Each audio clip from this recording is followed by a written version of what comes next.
É isso aí, Vida e Saúde já está de volta e que bom que você está aqui para aprender mais hoje sobre como cuidar da sua saúde emocional.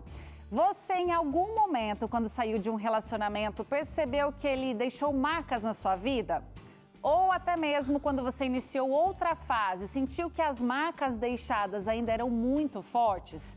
Será que esses efeitos são apenas nos relacionamentos amorosos? Quanto tempo os sinais podem continuar na nossa vida? Muitas são as dúvidas que surgem quando falamos sobre relacionamentos. E para conversarmos sobre isso, vamos receber a doutora Thaís Souza, que é psicóloga. É isso aí, doutora Thaís, tudo bem? Seja muito bem-vinda aqui ao programa Vida e Saúde. É um prazer ter você aqui com a gente. Na verdade, a Thaís é uma amiga da gente, sim, convive todo o tempo aqui. Está em Friburgo hoje, né? Curtindo um pouquinho do frio de Friburgo. Hoje eu estou aqui congelando um pouquinho, mas agradeço a vocês o convite. É muito bom estar aqui de novo. Muito bom. Ô Thaís, olha só, até lá em casa, isso é uma discussão muito grande quando fala a respeito disso, né? De traumas. A minha esposa sempre fala, ó, cuidado, vai traumatizar a criança. Mas o que pode, né, Thaís, levar uma pessoa a se tornar traumatizada em relacionamentos? Quando a gente pensa em uma pessoa traumatizada em relacionamentos, falando especificamente de relacionamentos, né, a gente pensa em uma pessoa que teve um sofrimento grande e muitas vezes que ela não esperava, né? Quando a gente entra em um relacionamento, a gente entra normalmente com muitas expectativas. Ninguém entra num relacionamento sem expectativas, né?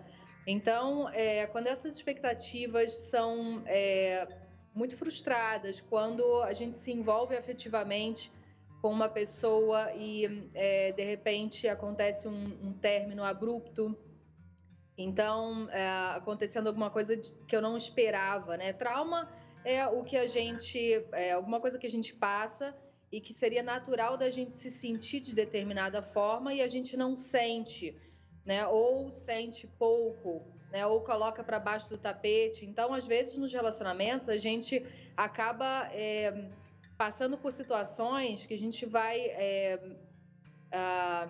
aguentando mais do que a gente gostaria ou poderia. E aí a gente termina, né, frustrado, traumatizado, né? A gente usa esse termo. E seria esse sofrimento, né, maior do que a gente às vezes esperaria ou poderia suportar. Com certeza. Agora, Thaís, é normal após um relacionamento a gente querer um tempo, né? Quando esse tempo pode se tornar uma preocupação, né? Tem pessoas que às vezes terminam um relacionamento e já entra de cara em outro, né? Então, isso é preocupante realmente porque quando a gente passa por um sofrimento, como a gente estava falando anteriormente, a gente tem um processo, né? É um processo a gente passar por isso. A recuperação emocional é sempre um processo. Então, esperar um tempo é importante porque depois de um sofrimento você vai sentir, você vai lembrar, você vai passar um tempo mais amuado, vai precisar, para que então depois você comece a se sentir melhor, até mesmo para você fazer uma avaliação do que funcionou, o que não funcionou, de que forma você poderia entrar para esse novo relacionamento um pouco diferente do que do outro, o que você poderia prestar atenção que você não prestou no outro, né? Então, essas avaliações a gente não faz assim de um dia para o outro, de uma semana para outra, né? Leva um tempo. Por isso que a gente fala sobre essa questão de esperar um tempo, né, para que você esteja, de fato,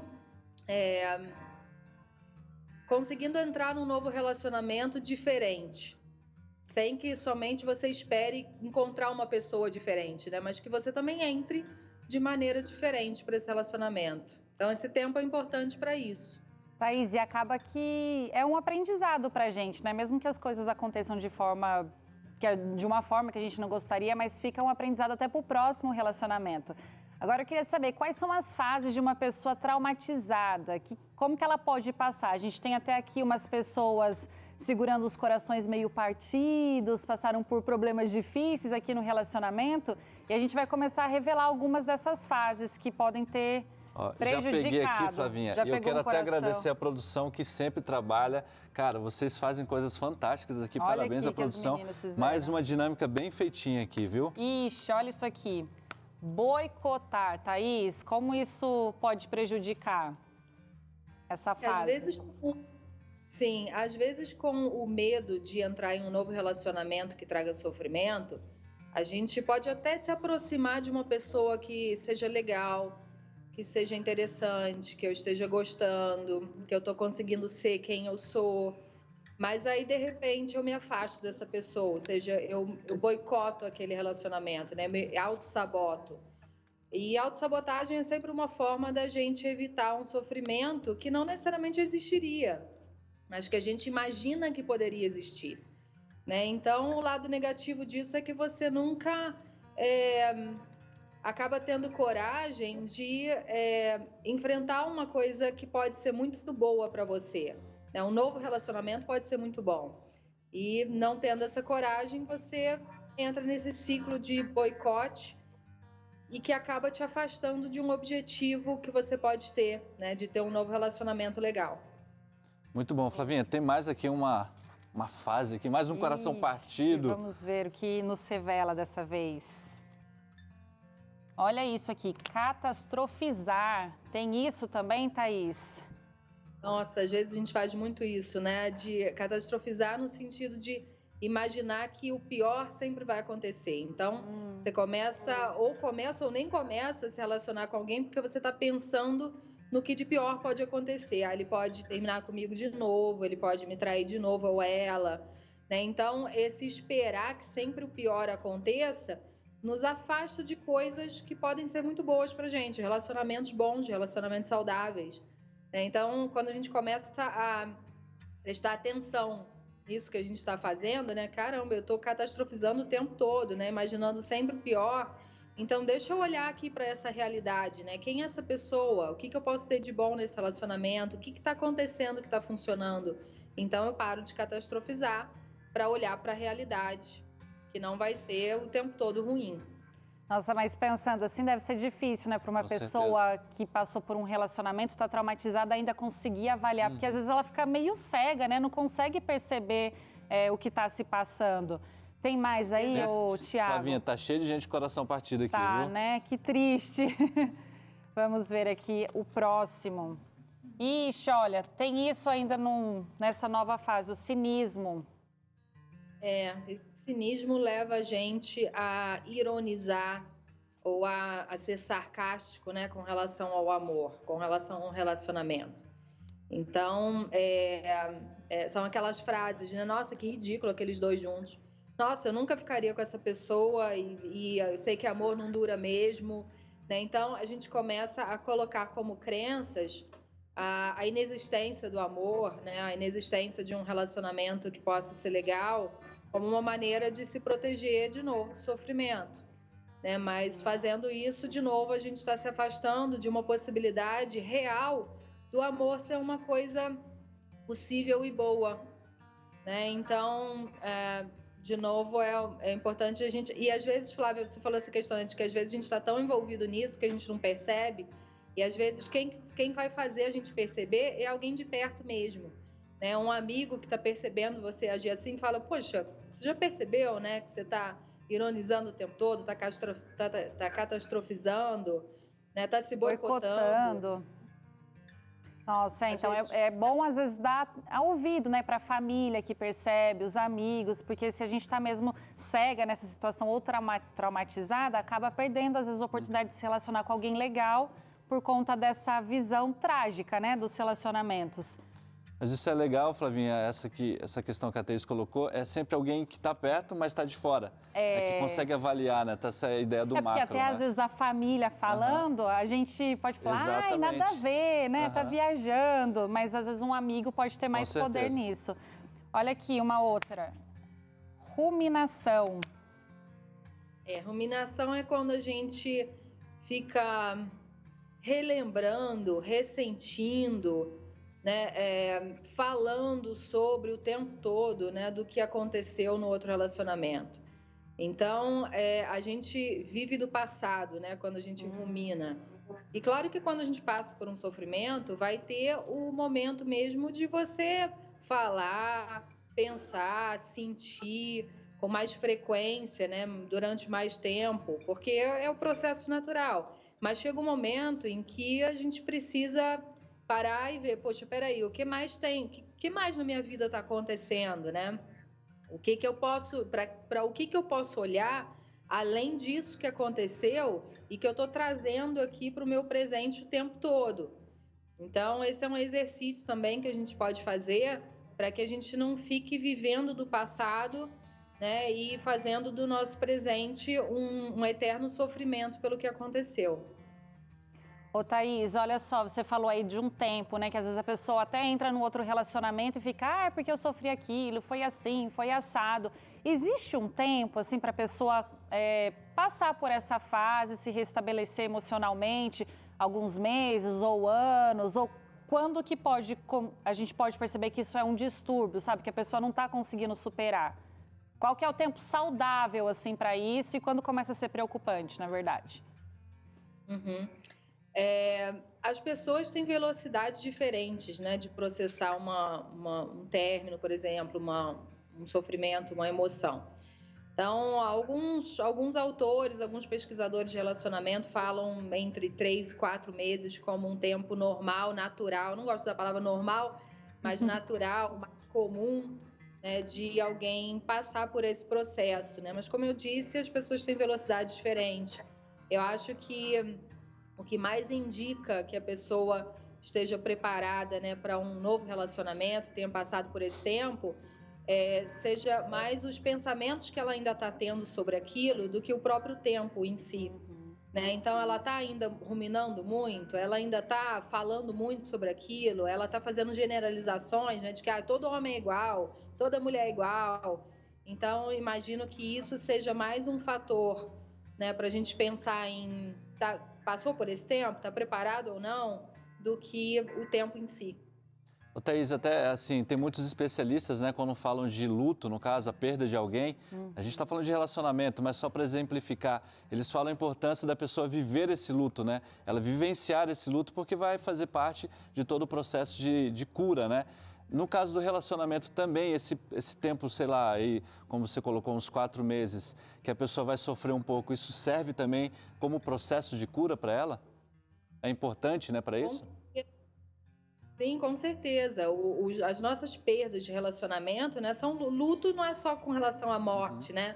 Às vezes a gente relaciona muito luto com a morte, mas luto é qualquer perda que a gente tenha.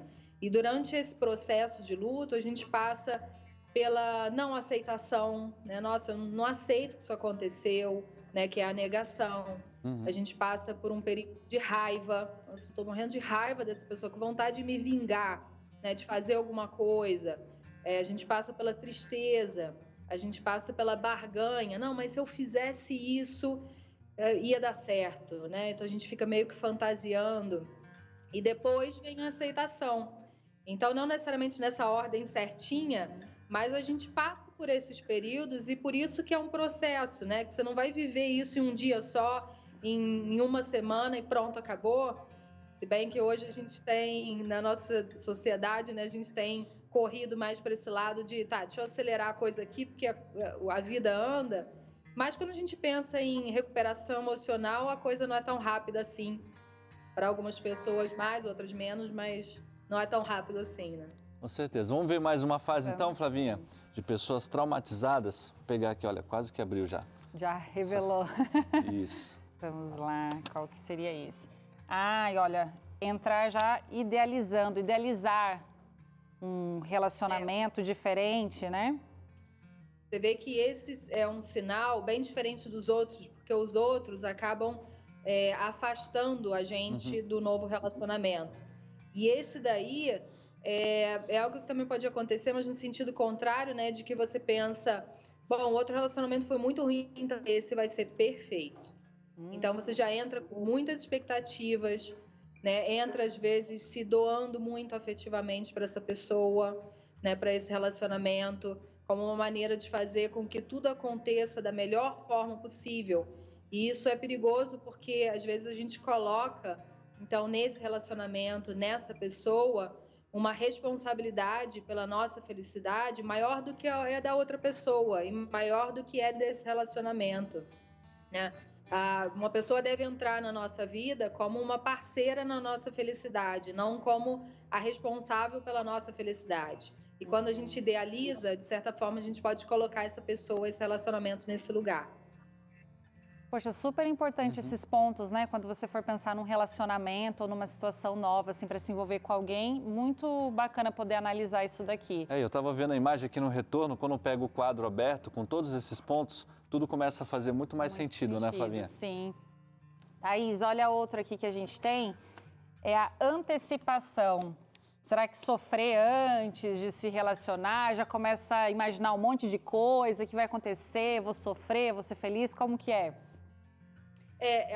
Eu costumo dizer que a antecipação é uma junção da catastrofização com a ruminação, né? Então, a antecipação é isso, é você começar a pensar em tudo de ruim que pode acontecer, né? Então, tipo assim, não, peraí, deixa eu antes de entrar nesse relacionamento, pensar o que pode acontecer, o que ele pode fazer comigo, aonde esse relacionamento pode me levar que eu não vou querer. Então, tem um lado de ruminação pelo resquício do que ainda fica do outro relacionamento, e de catastrofização, às vezes, né, de você começar a pensar fazer essas antecipações e pensando no que de pior pode acontecer.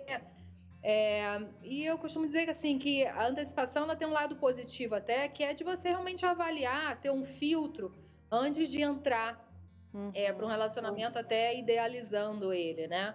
Então, essa avaliação é importante, né, para que você não entre de cara numa coisa totalmente desconhecida.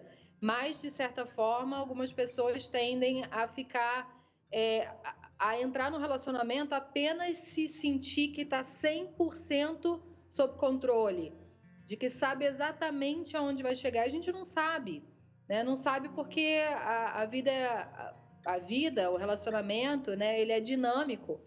E então a gente tem que, às vezes, né, ter uma mínima noção. Então entra nesse relacionamento, aquela pessoa está sendo importante para você, você para ela, e vocês vão precisar caminhar juntos, olhando para esse relacionamento como co-participantes, né, co-autores dele. E não tem como ter uma resposta 100% certa sobre o que vai dar desse relacionamento. Muito bom, olha, Flavinha, fizeram até um bonequinho aqui com a minha cara, viu? Ah, é? A produção caprichou aqui. Mas olha, homens também ficam de coração partido, viu, Flavinha? Fica, né? Olha, esse é o último coração que a gente tem, o último caso aí pra gente analisar. Vamos lá. Esse último aqui, olha, a Thaís até chegou a comentar um pouco sobre as comparações. Como que isso prejudica? Sim, isso prejudica muitos relacionamentos e é muito comum de acontecer.